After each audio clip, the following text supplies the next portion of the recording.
Praise the Lord. Isang magandang umaga po sa mga anak ng Diyos. This is Breakfast with the Lord. At ito po ang inyong lingkod, Pastor Fred Reyes. At minsan pa po tayong magkakasama-sama upang patuloy na purihin, luwalhatiin ang atin pong Diyos na makapangyarihan. So, good morning po, good morning. Opo, no? In behalf of my co-pastors and this community, Pastora Ana Teresa Calugtong, Pastora Che Hubilia, and Pastora Gemma de Tubio, ang inyo pong lingkod ay patuloy na nagpapasalamat sapagkat meron tayong ganitong uri ng pribilehiyo and this community, Victory in Jesus Christ International Christian Community Incorporated, na sa kung saan ay nagagamit tayo ng Panginoon upang patuloy na ipagsigawan ang mensahe ng mabuting balita. So gising na yung mga kapatid natin dyan na nakahiga pa rin. Opo, no, tayo po ay maupo sa gilid ng kama sapagkat mas masarap makinig ng mensahe ng mabuting balita sa sitwasyon na gising ang atin pong buong wisyo. So, good morning po, good morning. Opo, no, purihin po ang ating Panginoong Hesukristo. So, bago tayo tuluyan dumako sa mensahe ng mabuting balita, nais ko pong iparating sa bawat individual ang napakahalagang paalaala na tayo po ay laging manalangin. We need to pray always. Opo, no?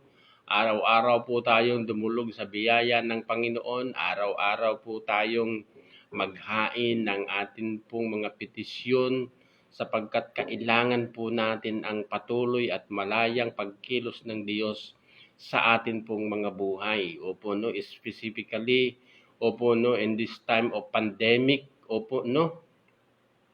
In this time of crisis, we need the very guidance, the very help of the Lord. So we need to pray, and pray.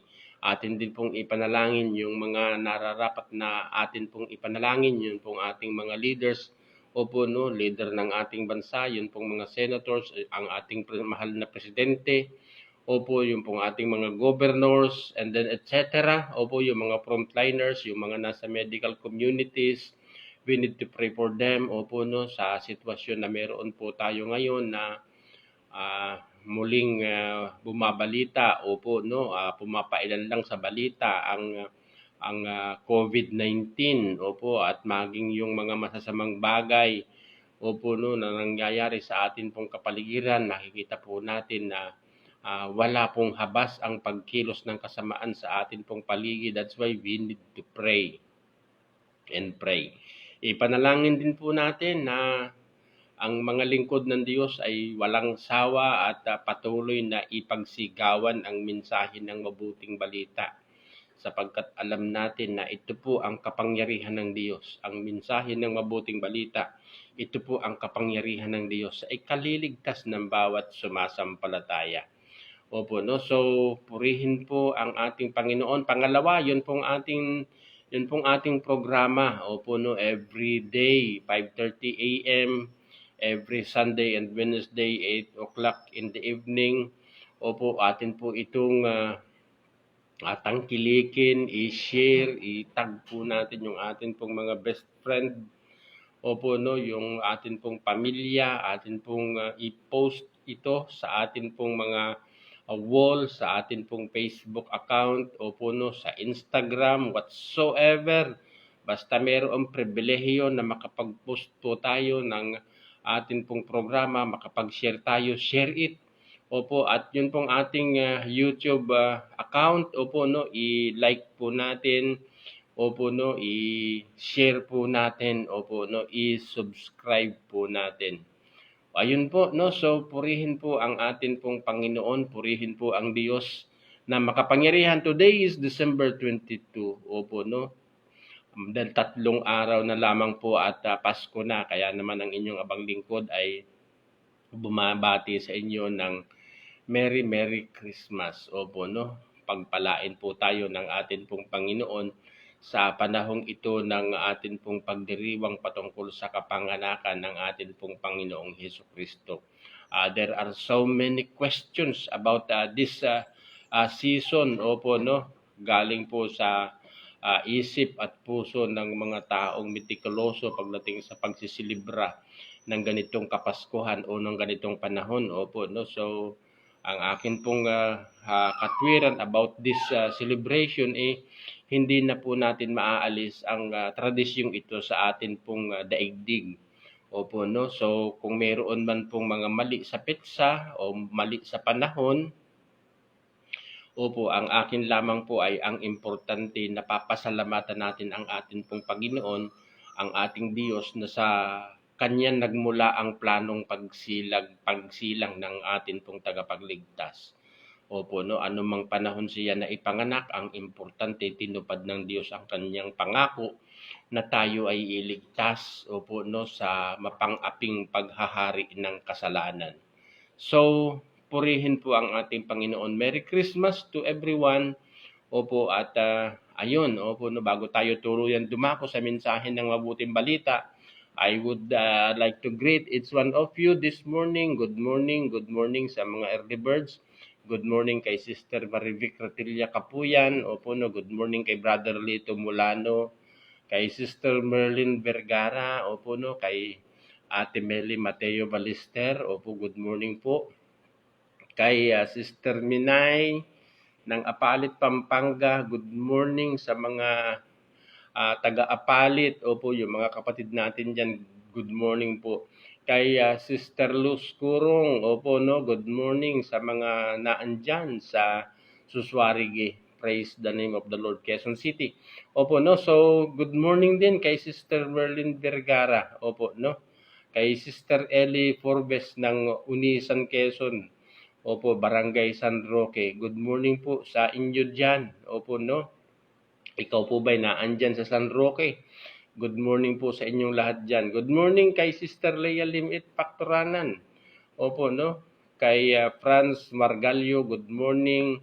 Good morning po sa inyong lahat. Opo, no? Purihin po ang ating Panginoon. At kung meron akong hindi nabanggit, opo, no? Pagpaumanhin ninyo po, no? Hindi ko po makita ang pangalan dito sa akin pong screen, opo, no.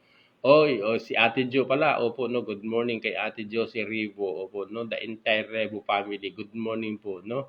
Purihin po ang ating Panginoon. Praise the name of the Lord. So, tayo po'y dumako na sa panalangin, opo, at atin pong idulog sa biyaya ng Panginoon ang umagang ito.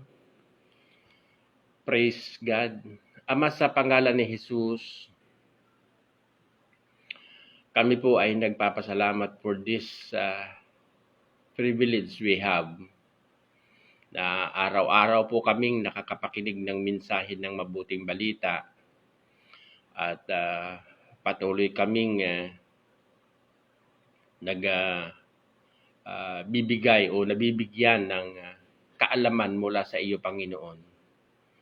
Patuloy kaming napapatatag sa amin pong pananampalataya. Patuloy kaming nadudulutan ng tinatawag na tapang at tatag ng pag-asa na sa kung saan sa kabila ng mga sitwasyong negatibo na nangyayari sa amin pong kapaligiran, ay naandyan ka po, Panginoon, at patuloy na ipinapaunawa sa amin ang takbo ng buhay pananampalataya.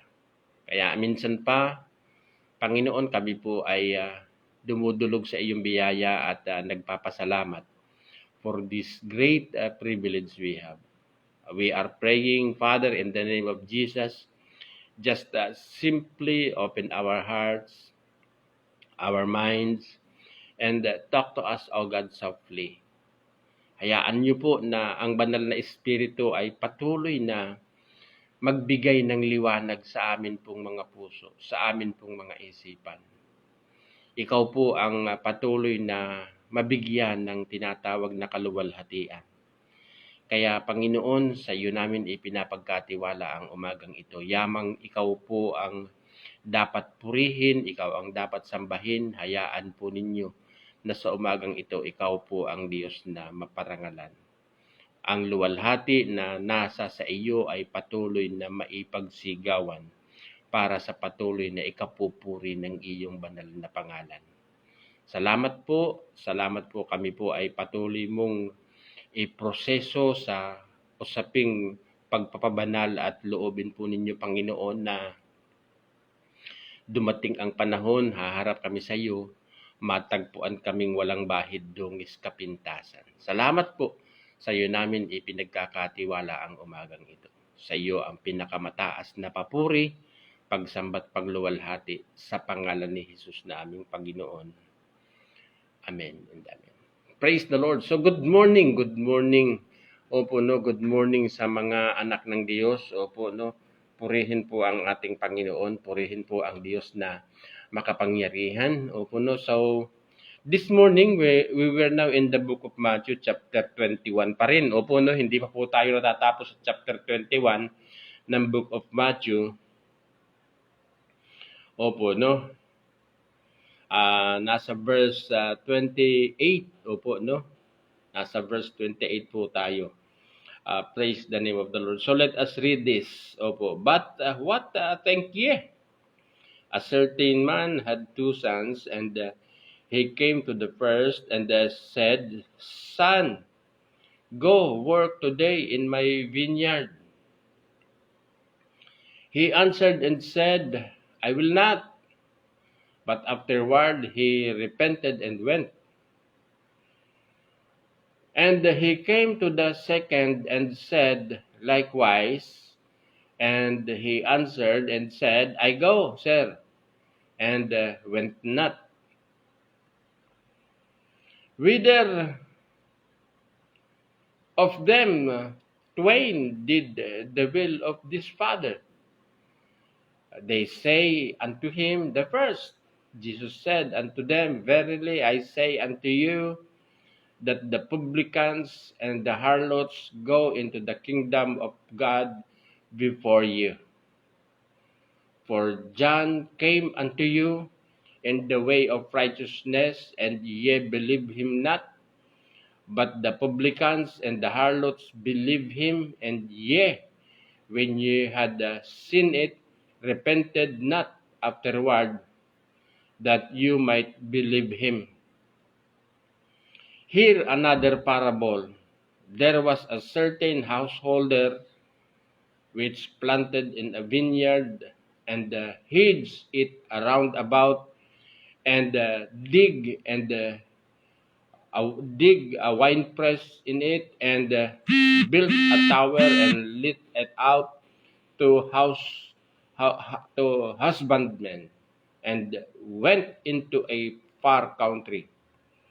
When the time of the fruit drew near, he sent his servants to the husbandmen, that they might receive the fruit of it. And the husbandman took his servants and beat one, and killed another, and stoned another. Again he sent other servants before more than the first, and they did unto them likewise. But last of all he sent unto them his son, saying, They will reverence my son. But when the husbandmen saw the son, they said among themselves, This is the heir. Come, let us kill him, and let us seize on his inheritance. And they caught him, and cast him out of the vineyard, and they slew him. When the Lord therefore of the vineyard come, what will he do unto the husbandmen?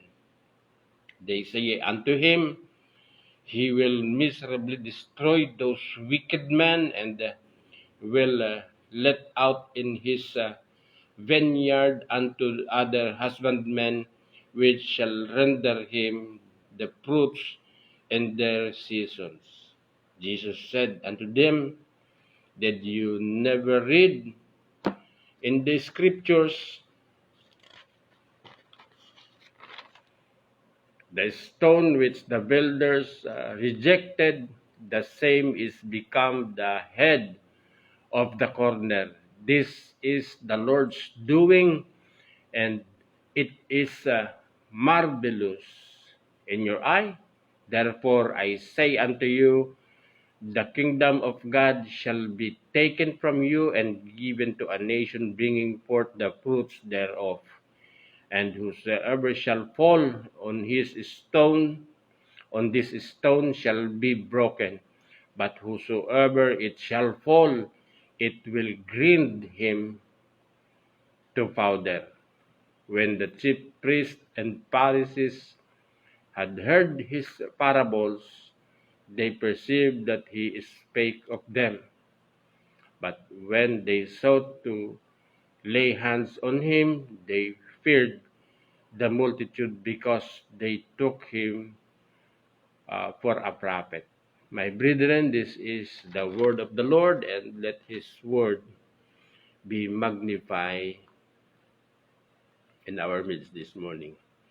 So, purihin po ang Panginoon, purihin po ang Diyos na makapangyarihan. Opo, no? So, ang Diyos po ang magpala sa salita niya na atin pong binasa sa umagang ito, at hayaan po natin na sa salita niya na atin pong binasa, ang Diyos ay malayang makapangusap sa atin pong mga buhay. So, ang may pandinig, makinig ng mensahe ng mabuting balita. Opo, no? So, when the Bible talk about two sons of God, the Bible is talking about the Gentiles and the Jews. Praise the name of the Lord. Opo, no? So, the first son of the father, the Bible is talking, is the Jews. Opo, no? Sila po yung unang nakakita ng tinatawag na pambihirang himala na mayroong ginawa ang atin pong Diyos. Opo, no? In the very first time in life of Moses.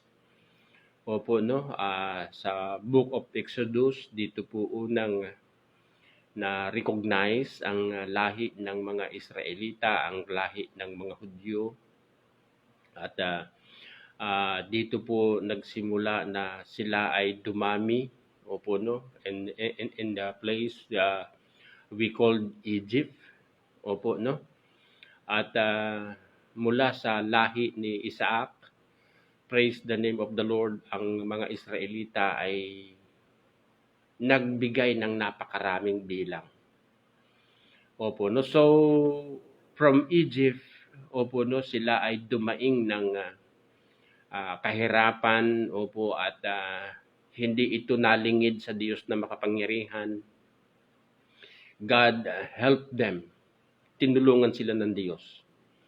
Sila'y inilabas ng atin pong Panginoon from the power of Pharaoh, opo, no, from the power of bondage, at sila po ay inilabas going to Canaan, the land of promise, the land which is flowing with the milk and honey. Opo, no, sila'y inilabas. Opo, no, dahil sa lubhang sila'y napaka matitigas ang ulo along the way from Egypt to Canaan. Opo, no, sila ay pinipinsala ng salot. Salot na resulta pa rin po ng kanilang pagiging masuwayin. Opo, no, mayroong namamatay sa daan na 10,000, mayroong 23,000 ang kadahilanan because of unbelief. Praise the name of the Lord. Opo, this is the very condition of the nation Israel. They were the first son of God. Opo, no, na sa kung saan ay inatasan ng Panginoon na mga siwa sa kanyang ubasan. Praise the name of the Lord. But they will not. Opo, no, kaya ang Panginoon ay gumawa ng isang uri ng panibagong wag nating sabihing instrumento o estratehiya, because this plan of God for the Gentiles was made already before the foundation of the world. Opo, no? Ginawa ito ng Diyos. Ang purpose po ng atin pong Panginoon ay para maipakita what is the difference between obedience, opo, no, and grace. Opo, no. So pag pinag-usapan po natin yung tinatawag na obedience, opo, by the power of men, and grace from God, opo, no, biyaya na nagmumula sa Diyos upang ang tao ay makasunod. Opo, no, makikita po natin yung tinatawag na napakalaking diferensya. Opo, no? Praise God. So, ang mga Israelita po, specifically the leaders, opo, the leaders, the Pharisees, the priest, opo, no? Yun pong mga saserdote, opo, no, sila Caiaphas, sila po yung nagsasaisip na ang paghahari ng Diyos ay nasa sa ilalim ng kanilang pamamahala. Ano ang kadahilanan? Because bali-baligtarin man ang kasulatan, opo, no? Ito ay kanilang kabisado, opo. At mayroon pong ganyang uri ng mga tao, opo, no, maging sa grupo ng mga hintil na alam nila ang banal na kasulatan, alam nila kung paano ito ipaliwanag, alam din nila kung paano ito ituro, but they will not able to obey it. Ano ang kadahilanan? Opo, sapagkat hindi sila binigyan ng Diyos ng kakayanan upang ito ay maisakatuparan o masunod. Opo, no? So, dito po natin makikita yung tinatawag na biyaya ng Panginoon sa parable na ito.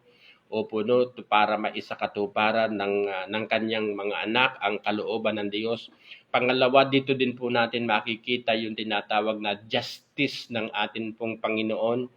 Opo, no, yung condition about grace and justice, dito din po natin makikita na kung dumating man ang sitwasyon na tayo ay hatulan ng Diyos sa tinatawag na kaparusahang walang hanggan, ito po ay resulta ng tinatawag na justice na ibinibigay ng atin pong Panginoon.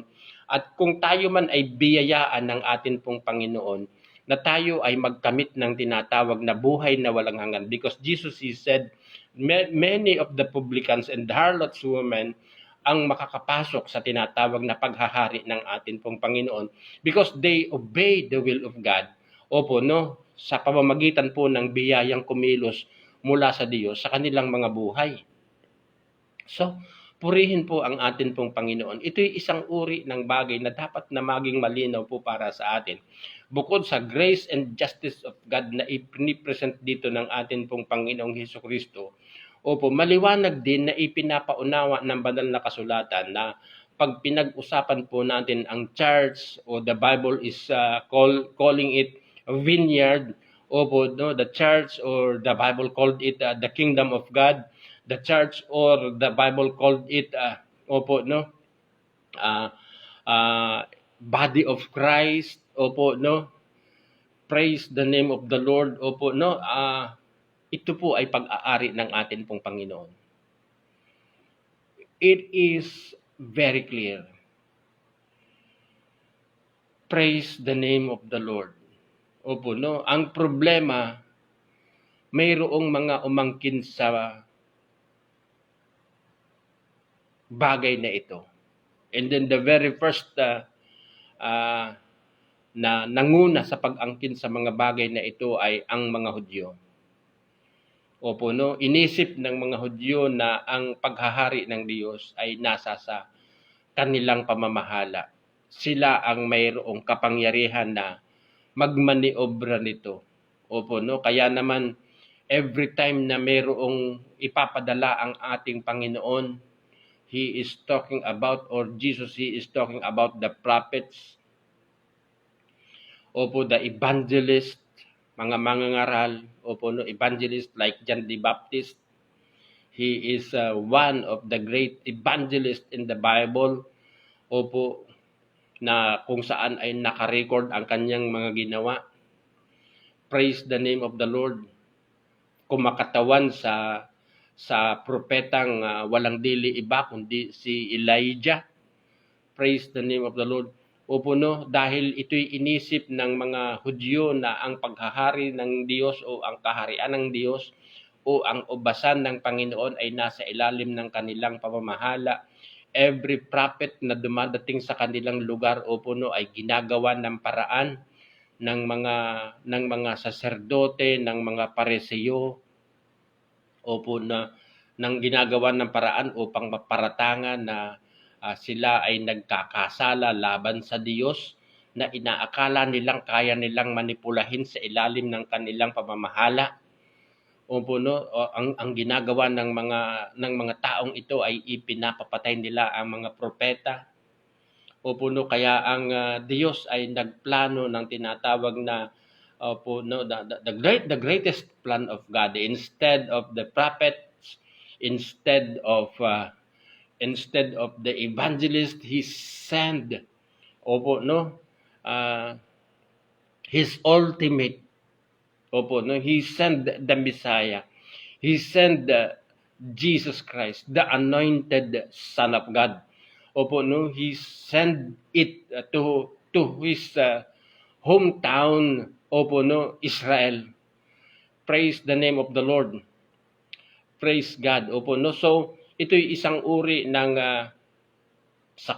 kung saan ipinapakita ng banal na kasulatan, opo, no, He is the God, the omnipotent God, who knows all things, who knows everything together at once. Praise the name of the Lord. So, ito'y isang uri ng parable na sa kung saan makikita po natin na ang plano ng Diyos from the very beginning, opo, no, up to our time, and then up to coming, opo, no, up to coming, alam na po ito ng atin pong Panginoon. Nakaprograma na po ang lahat ng bagay.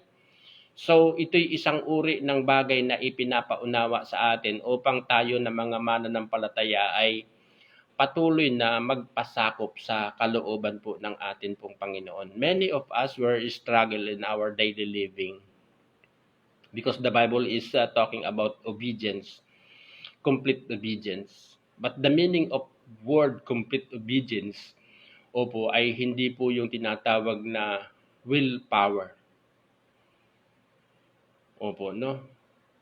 Hindi po yung tinatawag na sariling kalakasan o sariling kakayanan.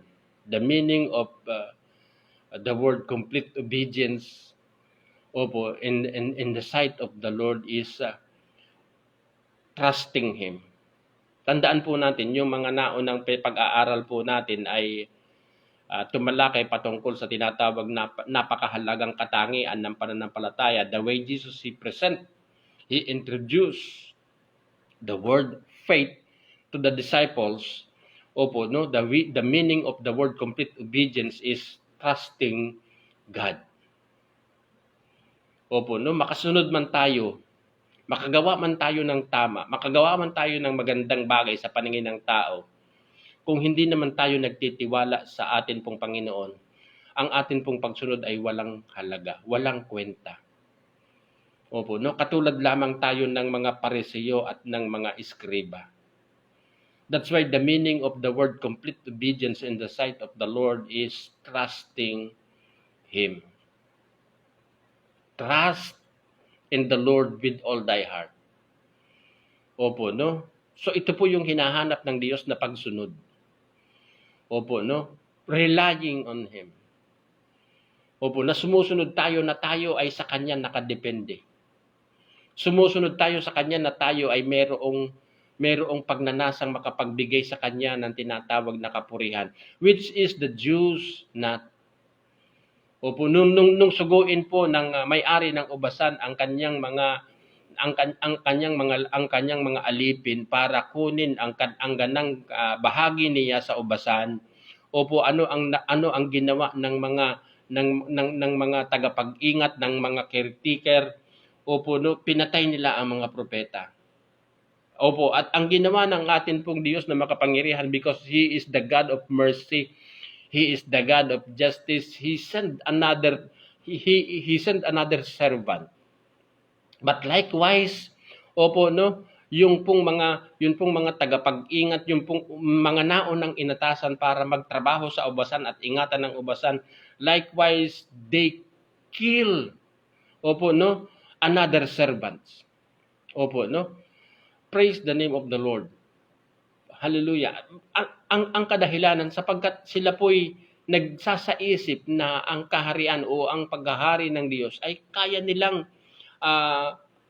manipulahin by their own. Opo, no? Ang paghahari ng Diyos ay nasa ilalim ng tinatawag na kakayanan nilang gumawa ng bagay na inaakala nilang tama at hindi sa pamamaraang sila'y dapat magtiwala, mag-rely sa Diyos na makapangyarihan. Opo, magbigay ng tinatawag na katapatan na sa kung saan ay hindi matatagpuan sa kahit na sino man.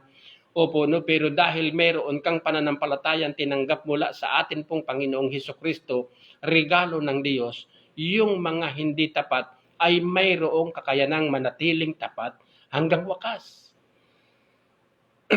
Excuse me po, no? So, purihin po ang atin pong Panginoon. Purihin po ang Diyos na makapangyarihan. This parable, opo, ay nagtuturo sa atin bilang mga mananampalataya na patuloy na magtiwala sa atin pong Panginoon, opo, at patuloy tayong gumawa sa ubasan na siya po yung patuloy na atin pong inaasahang kikilos sa atin pong buhay. Maybe in this season, opo, no, mahirap isipin paano tayo magtatrabaho sa ubasan wala nga pong face-to-face gathering, walang Sunday worship. Opo, no? Salamat sa Diyos na yung Sunday, hindi man po natin maisakatuparan yung fellowship, pero yung worship, opo, ay hindi po pwedeng mawala sa atin. Opo, no? You can worship God even you are in your home. Opo, no? Magagawa mong sambahin ang atin pong Panginoon kahit tayo'y naandyan sa loob ng ating mga tahanan.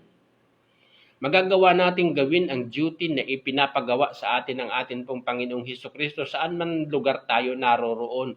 Nasa trabaho man tayo, o nasa negosyo man tayo, ano man yung ating ginagampanan sa atin pong buhay, sa atin pong kapanahunan, wala man yung Sunday fellowship, opo, no, dahil sa sitwasyon na meron po tayo ngayon sa atin pong kapaligiran, opo, nakakalungkot isipin na dahil wala yung Sunday service, wala na rin yung paglilingkod sa atin pong Panginoon. Hindi po ganon.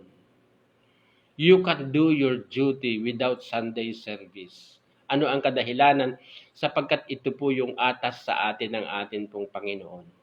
At we need to do it with faithfulness, with trust in God. We need to do it with relying in God. Opo, we can do it by faith. Opo, not by our own will, power. Praise the name of the Lord. Opo, no, mayroong krisis na pinagdadaanan po ang atin pong bansa sa atin pong kapanahonan. Hindi lamang yung atin pong bansa, kundi ang lahat ng bansa sa buong daigdig. Mayroong krisis na pinagdadaanan concerning this pandemic or concerning this COVID-19. This is a kind of crisis na sa kung saan ay ipinahintulot ng Diyos na mangyayari sa atin pong daigdig. Ano ang purpose po nito? Ang purpose po nito ay para mabigyan ka ng sapat na kakayanan na kahit na meron kang ganyang uri ng nararanasan sa buhay, ay kaya mong ipagpatuloy ang paglilingkod at pagsamba sa Diyos na makapangyarihan. That's why He sent His messenger, He sent His servants. Opo, ano ang purpose? Para maipaunawa sa atin na patuloy nating gampanan ang atin pong gampanin para sa Panginoon, para sa Diyos na makapangyarihan. Opo, no? Hindi po pwedeng mawala ang wine freezer, opo, na ipinagawa ng atin pong Panginoon. He is talking about the church. Hindi mawawala ang church because the gates of hell cannot prevail against it. Opo, no? Pero nakakalungkot isipin, opo, no? Because of lack of faith, because of disobedience, hindi na mapuri ng tao ang Diyos na makapangyarihan. Ano ang ginagawang rason? Meron kasing pandemic. No. Magagawa po natin purihin ang atin pong Panginoon even though we are facing this kind of calamities. Ano ang kadahilanan? Sapagkat mayroon kang pananampalatayang tinanggap mula sa Diyos. Opo, no, yung pananampalatayang iyan ay nagbibigay sa atin ng kakayanan para tayo ay makapagtiwala sa atin pong Panginoon. Yung pong pananampalatayang ito na tinanggap natin mula sa Diyos, resulta ng patuloy nating pakikinig ng mensahe ng mabuting balita, ay nagbibigay sa atin ng kakayanan para magtiwala sa atin pong Panginoon. Mag-rely sa atin pong Panginoon. Manatiling tapat sa atin pong Panginoon. Ang sabi ng ilan, Pastor, hindi natin nakikita ang virus. Yes, hindi natin nakikita ang virus, but if you trust in God, if you rely in God, if you are faithful in God, even though there is virus. Opo, kasi hindi po pinag-uusapan dito hindi po pinapag-usapan dito yung virus, ang pinapag-usapan po dito yung ating katapatan sa atin pong Panginoon. Ang pinapag-usapan po dito yung atin pong pagre-rely sa atin pong Panginoon. Ang pinapag-usapan po natin dito yung atin pong pagtitiwala sa atin pong Panginoon. Eh papaano, Pastor, kung mayroong virus at pagkatapos mamatay tayo sa virus? What a very question. Opo, no? Papaano kung mamatay tayo sa virus? Sabi ng isa, opo, no? Hindi po ang kamatayan ang katapusan ng atin pong buhay. Nung suguin po ng atin pong Diyos ang kanyang mga lingkod papunta sa ubasan para hingin ng Diyos ang kanyang bahagi sa ubasan. Opo, ano ang ginawa ng mga tao? Ano ang ginawa ng mga naunang itinalaga ng Diyos para ingatan ang kanyang ubasan, alagaan ang kanyang ubasan? Ipinapatay nila ang mga propeta. Praise the name of the Lord. Opo, no? Ano ang ginawa ng mga taong ito? Dinidespise nila. Opo, no, ang atin pong Diyos na makapangyarihan. Nire-reject nila ang Diyos na makapangyarihan. Opo, no, wala yung tinatawag na trusting in the Lord. Wala yung tinatawag na relying in God. Wala yung tinatawag na faithfulness to God. Wala po, no. They killed the prophets of God. Praise the name of the Lord. Hallelujah.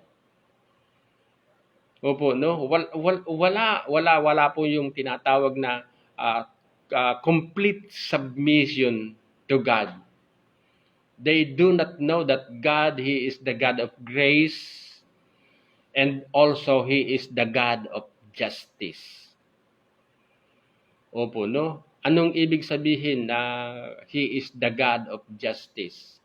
Alam ng Diyos kung paano timbang-timbangin ang lahat ng nangyayari sa atin pong paligid. At kung dumating man ang sitwasyon na tayo, resulta ng atin pong pagsunod, tayo ay maapektuhan ng tinatawag na COVID-19, maaaring tayo ay mamatay, opo, regarding this COVID-19, but death is not the end of life.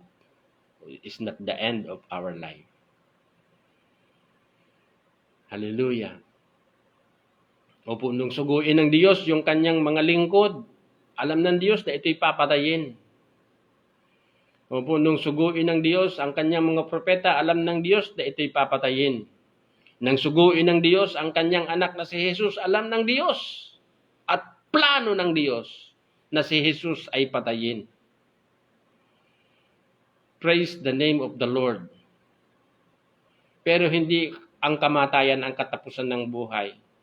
Kung papaanong ang mga propeta na sinugong mauna ng atin pong Diyos ay sumunod sapagkat alam nila itinatak ng Diyos sa kanilang mga puso na ang kamatayan hindi iyon ang katapusan ng buhay, o puno sila ay walang pag-aalinlangan na sumunod sa atin pong Panginoon. Praise the name of the Lord. Ang atin pong Panginoon, bahagi na ng kanyang plano na siya ay patayin. Opo, bahagi na ng plano ng Diyos na ang kanyang anak na si Jesus ay patayin in the city of Jerusalem. Opo, ang ating Panginoong Hesukristo, along the way na siya ay nagmi-minister sa kanyang mga alagad at sa mga taong kanyang nasa kasalamuha, along the way, patuloy niyang ipinapaunawa, He is the suffering Messiah. He is the suffering servant. Hallelujah. Na siya ay uusigin sa city of Jerusalem. Siya ay uusigin sa bansang Israel. Siya ay papahirapan, ibibigay sa kamay ng mga hintil. siya ay aalimurahin at siya ay ipapapatay nila. Praise the name of the Lord.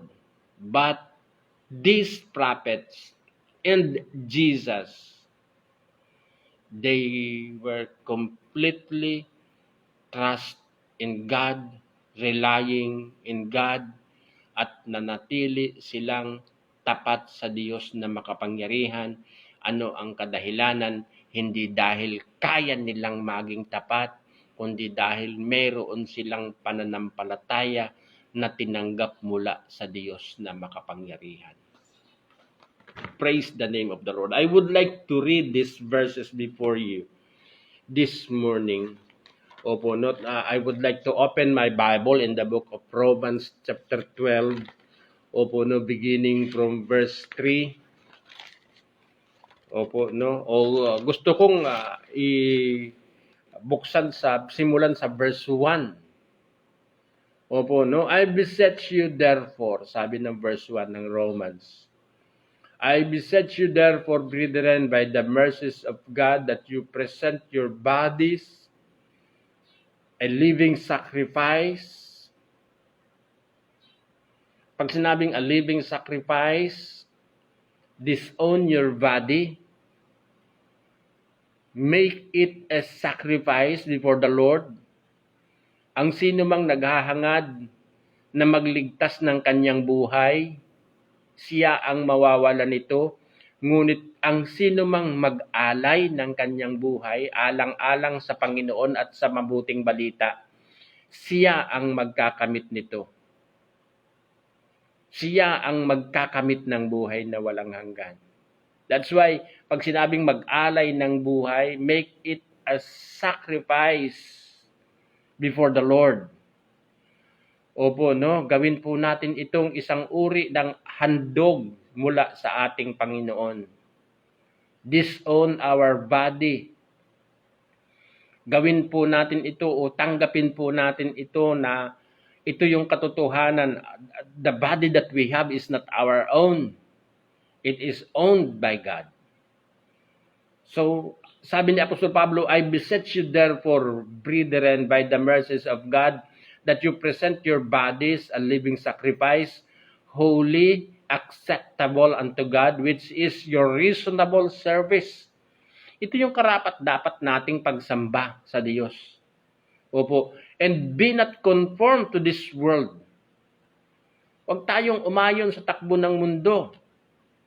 Opo, Ang mundong ito, sila yung pumatay sa mga propeta, sila yung pumatay sa atin pong Panginoong Hesukristo. Praise the name of the Lord. Do not be conformed to this world, but be transformed by the renewing of your mind. Opo, How many times na binanggit yung katagang repent doon sa atin pong pagbasa? Opo, and they repented, sabi doon. Ang ibig sabihin po doon, nagbago yung kanilang kaisipan. Hindi dahil kaya nilang baguhin yung kanilang kaisipan, kundi dahil mayroong Diyos na bumago sa kanilang kaisipan. Be not conformed to this world, but be transformed by the renewing of your mind, that you may prove what is that good and acceptable and perfect will of God. Opo, Pastor, hindi natin kaya yan. Kaya nga po itutuloy natin sa verse 3. For I say to you, through the grace given unto me, to every man that is among you, not to think of himself more highly than he ought to think, but to think soberly according as God had dealt to every man the measure of faith. Hallelujah. Huwag nating masyadong pataasin ang pagtingin natin sa ating sarili, but sa halip, atin pong pakalimiin, yung atin pong sitwasyon, praise the name of the Lord, base sa pananampalataya o sa sukat ng pananampalataya na ipinagkaloob sa atin ng atin pong Panginoon. Opo, another verse base sa pananampalataya na ipinagkaloob sa atin ng Panginoon. Another verse, 2 Peter, 2 Peter chapter 2. Praise the name of the Lord. Sabi dito ni Apostol Pedro, chapter 2 verse 1, praise the name of the Lord.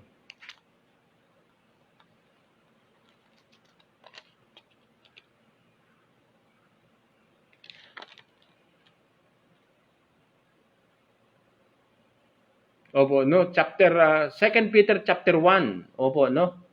Sabi dito, Simon Peter, a servant. Ang napakalinaw po nung binabanggit dito ni Apostol Pedro.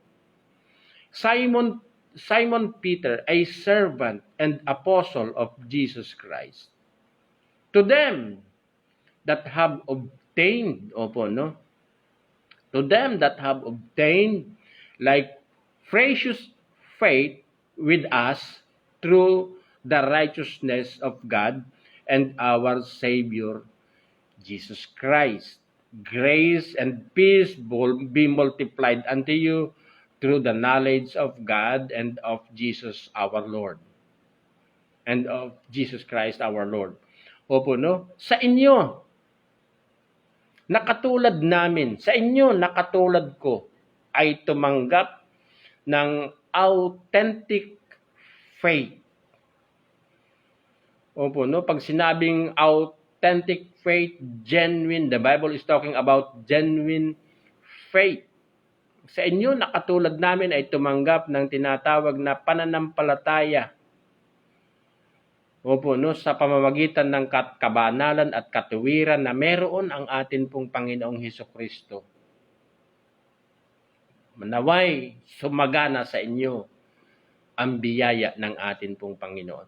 So pag sinabing pananampalataya, this is the greatest gift we have received from God, na sa kung saan ay magbibigay sa atin ng kakayanan na magtiwala sa atin pong Panginoon, manatiling tapat sa atin pong Panginoon, magbibigay sa atin ng kakayanan na dumepende lagi sa atin pong Panginoon at hindi sa ating mga kakayanan o mga bagay na naisa sa katuparan na may kaugnayan sa paglilingkod sa atin pong Panginoon. If you do the good things for the glory of God, let the glory be for the Lord alone. Hallelujah. Huwag nating hayaan na yung kaluwalhatian ng Panginoon, karangalan na para sa Panginoon, ay maagaw natin sa Panginoon. Huwag nating sabihin na gumagawa naman ako.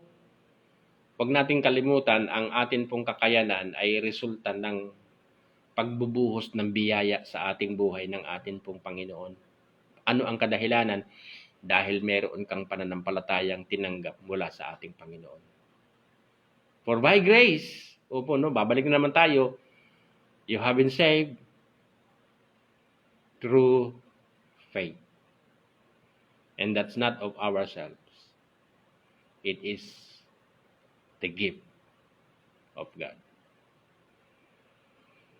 Hallelujah. Salamat na bahagi man tayo ng mga publikano, bahagi man tayo ng mga harlots women na tinatawag ng atin pong Panginoong Hesukristo. The Bible is talking about mga makasalanan. In-specify lang ng atin pong Panginoong Hesukristo yung katagang harlot at publicans. Pag sinabi pong publicans, mga maniningil ng buwis. Sapagkat sa panahon po ng atin pong Panginoong Hesukristo, ang mga talamak na tinatawag na makasalanan ay yung mga maniningil ng buwis at saka yung mga babaeng nagsisipagbenta ng aliw. So ito po ay isang uri ng karumaldumal sa paningin ng mga Parisiyo at Iskriba noong panahong iyon. Kaya nga ang atin pong Panginoong Hesukristo, siya ay laging pinaparatangan, nakikisalo siya sa mga publikano at mga maniningil ng buwis. Sapagkat sa paningin po ng mga Hudyo, ang mga publikano ay mga mga sobrang makasalanang mga tao. Opo, that's why sinabi ng atin pong Panginoong Hesukristo, mauuna sa kanila ang mga publikano at ang mga harlot woman na makapasok sa paghahari ng Diyos. Salamat na bagamat tayo ay mga halos kahalintulad ng mga publikano, bagamat tayo ay halos kahalintulad ng mga harlots women, salamat, pinagkalooban tayo ng Diyos ng pagkakataon na mapabilang sa kanyang kaharian. Manatili tayong tapat, manatili tayong nagre-rely sa Panginoon, manatili tayong nagtitiwala sa atin pong Panginoon, at manatili tayong naglilingkod ng may kagalakan sa atin pong Panginoon. Saan mang lugar tayo naroroon, nasa trabaho man tayo, nasa tahanan man tayo, walang sino mang makapipigil sa iyo para paglingkuran ang Panginoon. Do it with faithfulness to God. Tayo po'y manalangin.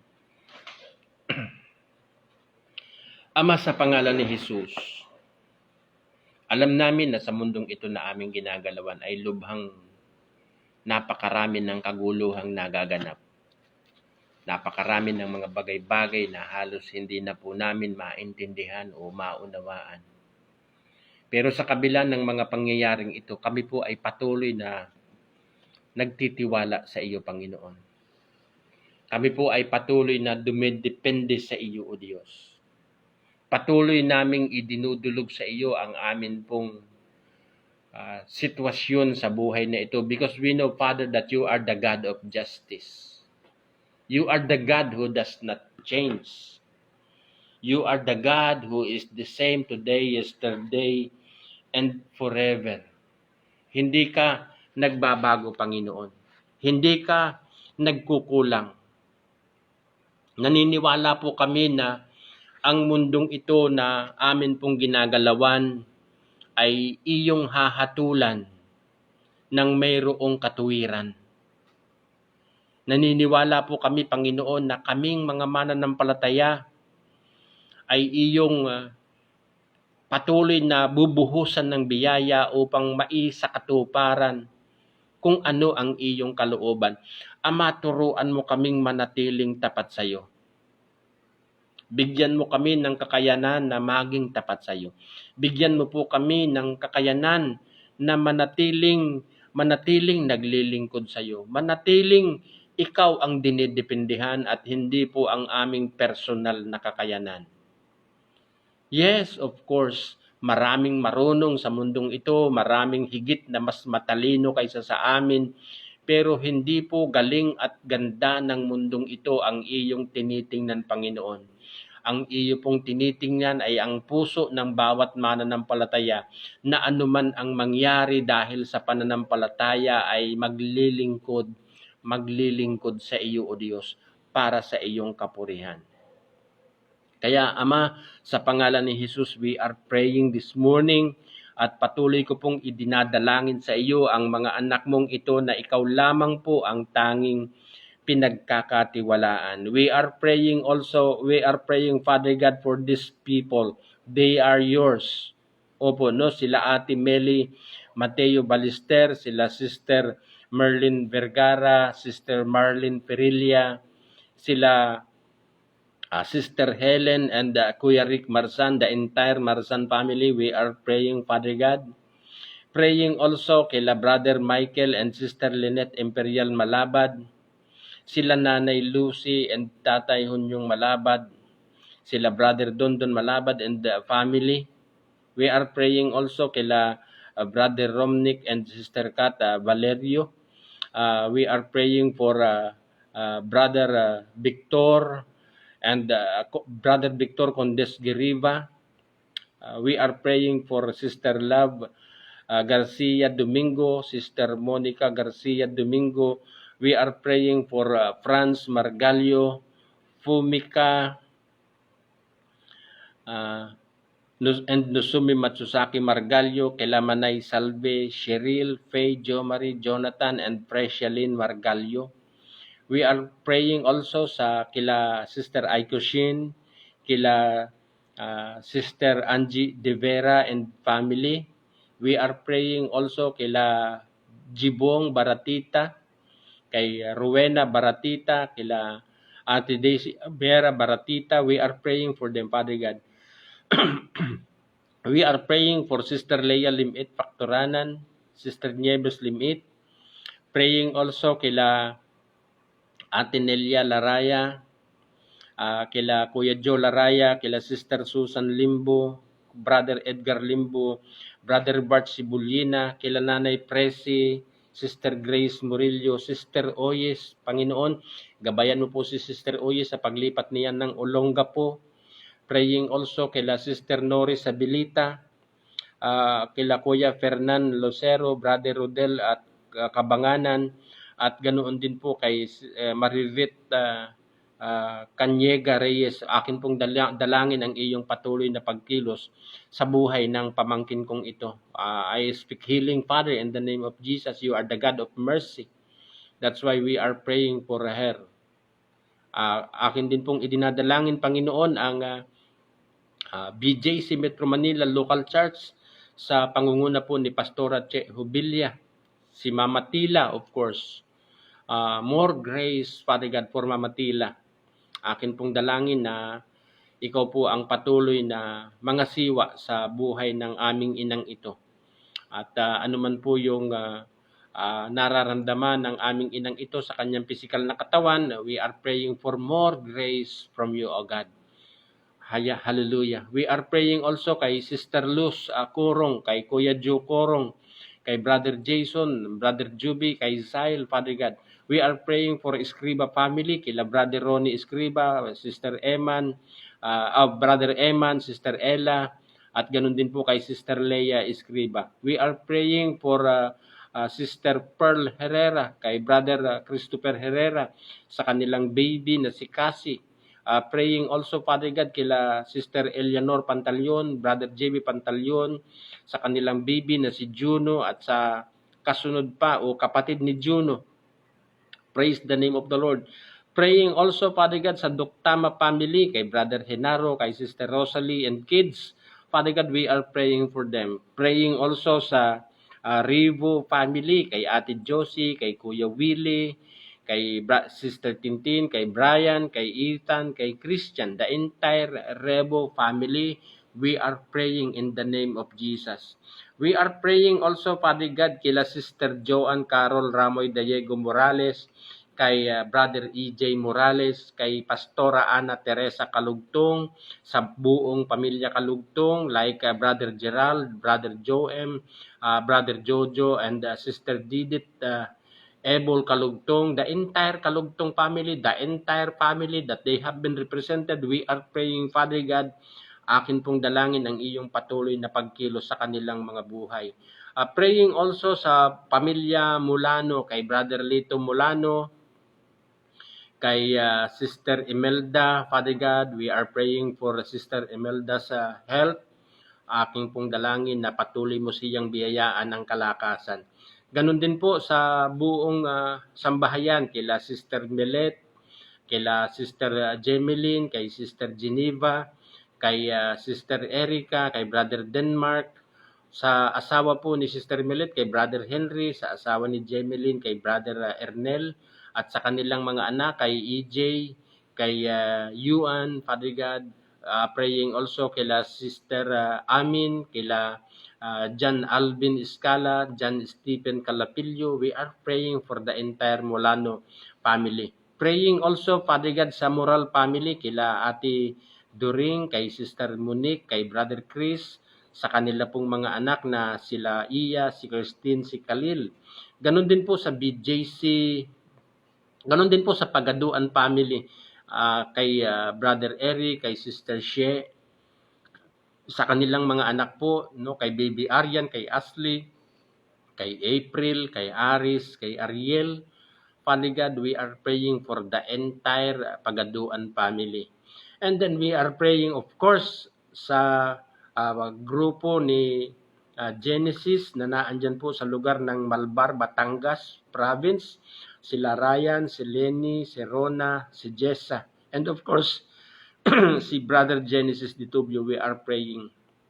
At ganun din po sa BJC Apalit, opo no, na kamakailan ay nagdiwang ng kanilang celebration about Christmas. So Father God, we are praying for the entire Apalit BJC local church, praying for Kuya Rolly. Hallelujah. Akin pong dalangin ang iyong patuloy na paggagawad ng proteksyon sa buhay ni Kuya Rolly. At patuloy ko pong idinadalangin ang sapat na kalakasan, ang kagalingan. We are praying, Father God, for Kuya Rolly. And we are praying also, Father God, kay Ate Ellen. Opo no, ay ilayo ninyo si Ate Ellen sa lahat ng uri ng nakaka-stress na bagay at patuloy po ninyong itanim sa kanyang puso't kaisipan ang mabuting balita na nagdudulot ng kalakasan at pag-asa sa lahat ng mga mananampalataya. Akin pong dalangin, maging sila Sister Frances, si Brother Carlo, ang mga apo ni Ate Ellen, si Sian at si Zion, maging si Brother Richel na nasa malayong lugar. We are praying for your complete protection. So we are praying also kila Sister Filomena, kila Sister Cecil, kila Sister Edwina, kila Sister Nati. We are praying for Sister Maricel, kila Brother Andy, kila Brother Lito, Brother Fred, kila Brother Gilbert, kila Tatang Emo, Kuya Felix, the entire BJC Apalit, kila Sister Etang, Sister Luz. Akin pong ipinapagkatiwala sa iyo ang buong Apalit. Hindi ko man po ma-mention lahat ang kanilang mga pangalan. I pray, bless them, Father God, according to your will.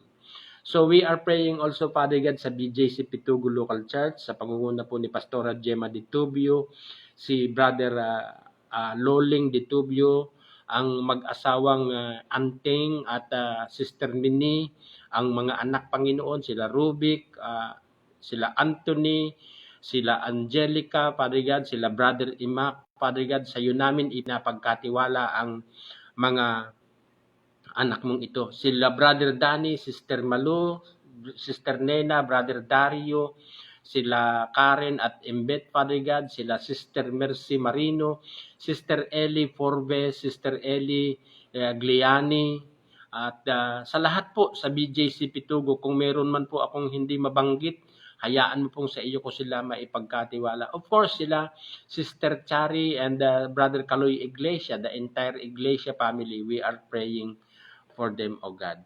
So, ganun din po sa mga Bible studies and churches, we are praying for Magnificent Jesus Church sa pangunguna po ni Pastor Arman de la Peña and Sister Glo de la Peña.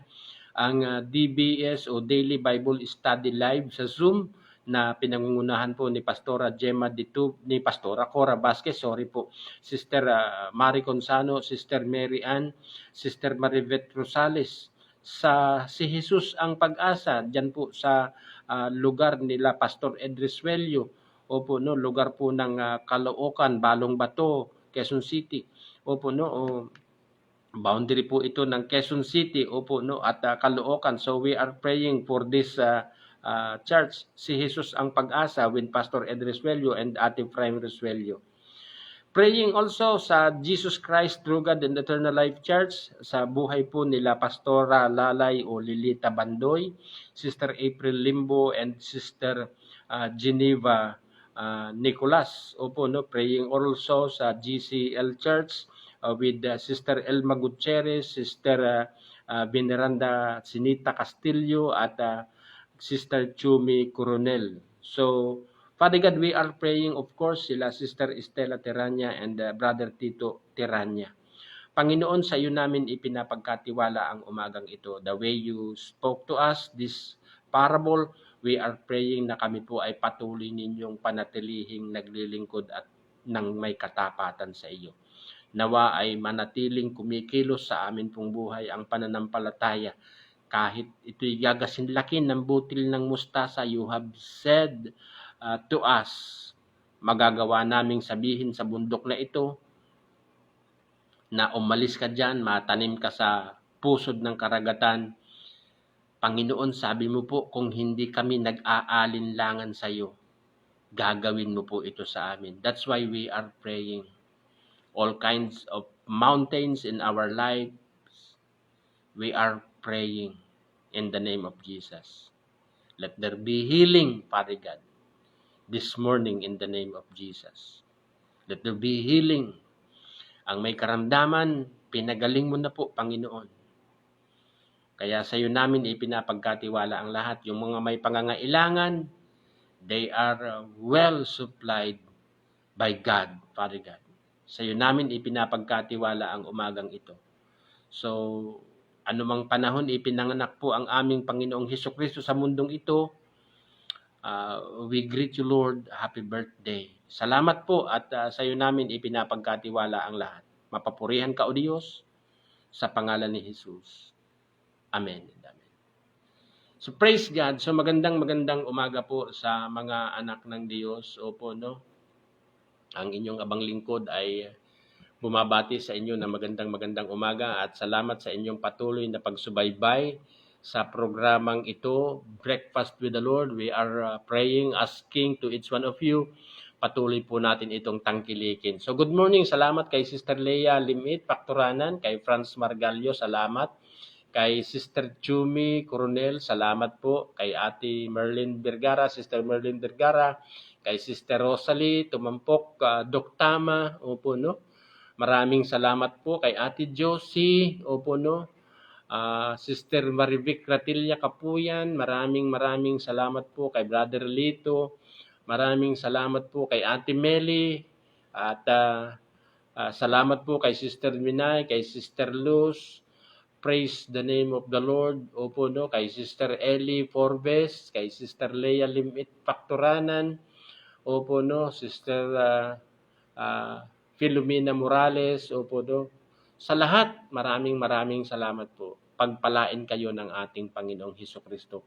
Ang Diyos noon na naghahari ngayon at magpakailanman ay patuloy na magbuhos ng pagpapala sa inyong buhay, maisagawa ng bawat isa ang ayon sa kalooban ng Diyos na makapangyarihan. Sapagkat sa Kanya, nagmula ang lahat ng bagay, sa Kanya ang kapurihan, ang kaluwalhatian at kapangyarihan sa pangalan ni Jesus.